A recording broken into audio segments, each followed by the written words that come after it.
નમસ્કાર, હું છું કૃપાલાલ. ખબર ગુજરાતની પંચ પરિવર્તનની આ સિરીઝમાં આપ સૌનું સ્વાગત છે. આપણી સાથે આજે જોડાયા છે રાષ્ટ્ર સેવિકા સમિતિના સૌરાષ્ટ્ર પ્રાંત સહબૌદ્ધિક પ્રમુખ એવા ડૉક્ટર પ્રતીક્ષાબેન ભટ્ટ.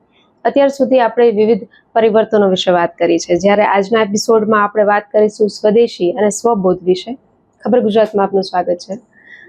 જે રીતે અલગ અલગ પરિવર્તનો વિશે અત્યાર સુધી આપણે જોઈ ગયા, ત્યારે હવે આજે આપણે સ્વદેશી અને સ્વબોધ વિશે વાત કરીએ. તો સ્વદેશી અને સ્વબોધ કઈ રીતે સમાજ નિર્માણમાં એક ભાગ ભજવે છે અને એના માટે આપણે કઈ કઈ પ્રકારના પગલાં લઈ શકાય? સ્વબોધ એટલે શું? તો કે સ્વનું જાગરણ. હું કોણ છું? હું ભારતીય સંસ્કૃતિનો સંવાહક છું કે સંવાહિકા છું. અને વેદનો તો ઉદ્ઘોષ એમ કહે છે, વયમ અમૃતસ્ય પુત્રાહા વયમ અમૃતસ્ય પુત્રિયા. આપણે એવા છીએ. તો સ્વનું જાગરણ કરવું, સ્વનો બોધ એટલે કે જાગૃત કે હું કોણ છું એના વિશે સમજણ કેળવવી. અને સ્વદેશ એટલે શું? તો સ્વદેશી એટલે કે રાષ્ટ્રભક્તિનું એકત્રીકરણ થવું. સ્વદેશી એટલે આ વસ્તુ થાય. એની અંદર પછી જીવન મૂલ્યો પણ આવે, આદર્શો પણ આવે, સંસ્કૃતિ પણ આવે. એ બધાનું એને માન આપવું, એના તરફ આપણી ભક્તિ નિર્માણ કરવી. એટલે સ્વદેશીનો ભાવ આપણામાં જાગૃત થવો, સ્વબોધ જાગૃત થવો. એના માટે કઈ કઈ પગલાં લઈ શકાય? હા, આપણી સંસ્કૃતિની અંદર તો બધું તૈયાર જ આપી દીધું છે આપણને, કે ખાલી આપણે એનું પાલન કરી અને આપણે આપણું જીવન જીવવાનું છે. હું કે પહેલાં પણ મેં વાત કરી હતી કે આપણા જે જીવન મૂલ્યો છે, ભારતીય સંસ્કૃતિના જે આપેલા છે આદર્શો, એનું પાલન આપણા જીવનની અંદર કરવું. ઉપરાંત જ્યાં જ્યાં જે આપણી કૃતિ થાય એની અંદર ભારતીયતા પ્રગટે. ભાષા, ભૂષણ, ભવન અને ભોજન, એમાં સ્વદેશીપણાનો ભાવ આપણામાં આવે કે સ્વદેશી, હમેं નિજ દેશ પ્યારા હૈ, હમેं નિજ ધર્મ પ્યારા હૈ. તો દેશ પ્રત્યે, સ્વદેશ માટે ભાવ જાગૃત થાય એવું આપણું વર્તન, આપણો વ્યવહાર, આપણી કૃતિ, એની અંદર સ્વદેશીપણાનો ભાવ જાગૃત થવો જોઈએ. અને એને માટે આપણે પ્રયત્ન કરવા જોઈએ. તો કેવી રીતે થઈ શકે? તો મેં પહેલાં પણ વાત કરી હતી અને પાછી ફરી એ જ વાતને હું આમાં પણ દોહરાવીશ કે આહારની અંદર પણ આપણે એ પ્રમાણે જ આપણે જે આહાર, આપણી ભારતીય સંસ્કૃતિમાં જે આહારની પદ્ધતિ બતાવી છે, અને જુઓ તો ખરા કેટલી બધી વિવિધતા છે, અલગ ભાષા, અલગ વેશ, ફિર ભી અપના એક દેશ. તમે દરેક પ્રાંતમાં જાઓ, દરેકની ભાષા, દરેકનો આહાર, દરેકના વસ્ત્રો, તમે જુઓ કેટલી બધી વિવિધતા, છતાં પણ એની અંદર સંસ્કૃતિની ઝલક, એકાત્મતાનો ભાવ એની અંદર ઝલકે છે. આપણા વેદનો પણ ઉદ્ઘોષ છે કે સંગચ્છદ્વમ સંવદદ્વમ સંવો મનાસી જાનતમ દેવા ભાગમ યથા પૂર્વે સંજાનાના ઉપાસતે. આવી સરસ મજાની વાત કરી છે કે આટલી બધી વિવિધતા હોવા છતાં પણ દરેકનો સંકલ્પ એક જ હોય, દરેકનો ધ્યેય એક જ હોય, સ્વદેશીપણાનો.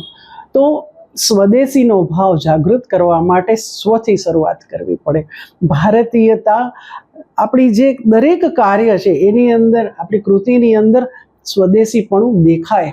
આપણે ઘણી એની ટૂંકી માન્યતા, સ્વદેશી એટલે બહુ ટૂંકી, એમ કે સ્વદેશી વસ્તુની વાત છે, પણ ખાલી સ્વદેશીની વાત નથી. પણ આપણા પહેરવેશની અંદર પણ, તમે વિદેશમાં જાઓ, તમે સાડી પહેરીને ગયા હો તો તમને બિંદી કરેલી હોય, તરત જ ખબર પડી જાય કે તમે ભારતીય છો. બોલવાથી નમસ્કાર કરો, ખબર પડી જાય તમે ભારતીય છો.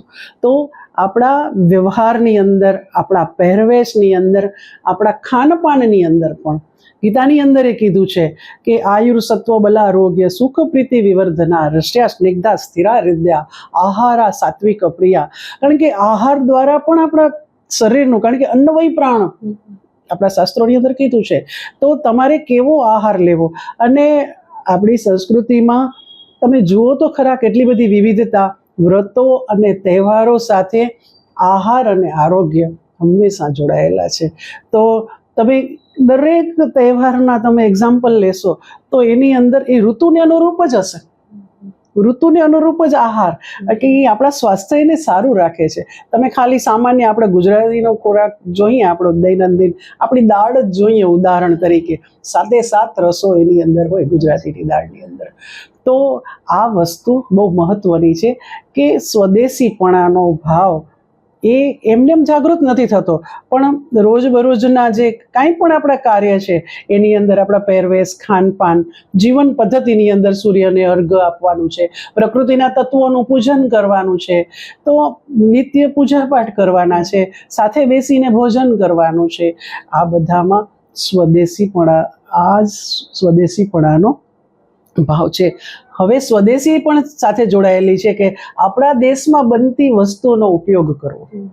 અત્યારે તો ઘણું બધું આપણા રાષ્ટ્રની અંદર ઉત્પન્ન, અને આપણા સમગ્ર વિશ્વની અંદર પણ આપણી ઘણી બધી પ્રોડક્ટો જતી હોય છે. તો આપણે આપણા રાષ્ટ્રની જે ઉત્પન્ન થયેલી હોય, વોકલ ફોર લોકલનો જે છે, સ્થાનિક કારીગરો છે, એને ઉત્તેજન મળે, જે પહેલાં હતું જ. આપણા રાષ્ટ્રની અંદર દરેક ગામ પોતે સ્વાયત્ત રહેતા, બધું પોતાની જરૂરિયાતની વસ્તુ પોતે જ ઉત્પન્ન કરી લેતા.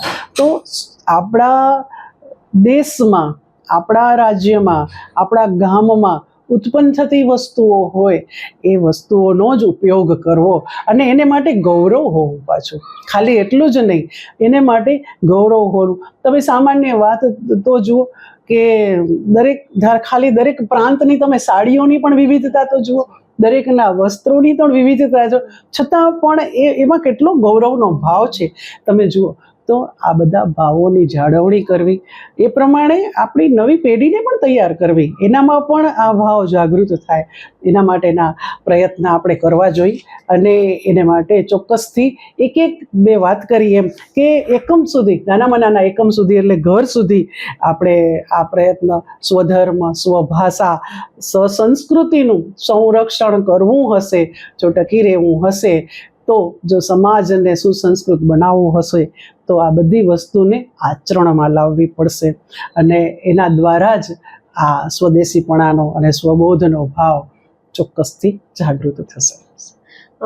ખૂબ સરસ વાત કરી તમે કે જ્યારે આપણે આવનારી પેઢીને ઘડવાની છે, ત્યારે આપણી સંસ્કૃતિ છે એ અને આપણી વિરાસત છે, જો એ આપણે જ આપણા બાળકોને નહીં આપીએ તો એ લોકો ક્યાંથી આપણી સંસ્કૃતિ શીખશે. એટલે આ બધા પરિવર્તનો ખાસ જરૂરી છે. જ્યારે સ્વબોધ અને સ્વદેશી છે એ ખૂબ જરૂરી એવું પરિવર્તન છે.